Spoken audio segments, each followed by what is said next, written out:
Welcome to Stratasys Academy. This tutorial will show how to create custom support profiles for support generation in GrabCAD Print. The custom support profiles allow a user to adjust the parameters for a generated support structure in 3D printing parts with Stratasys P3 technology. Let's get started. Using the provided support profiles is a great way to get started using GrabCAD Print support generation. Advanced users who wish to customize parameters will need to create their own support profiles. To do this, first open the Materials and Profiles tab and select Support Profiles near the top.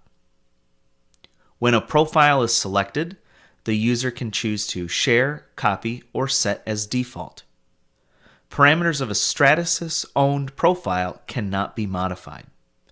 Creating a copy of a profile allows users to name and modify parameters as desired for repeated use.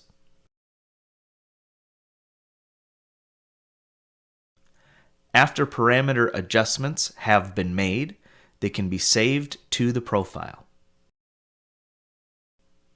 Select the new print profile when generating anchor points and supports. Review your newly generated supports before printing and modify as needed.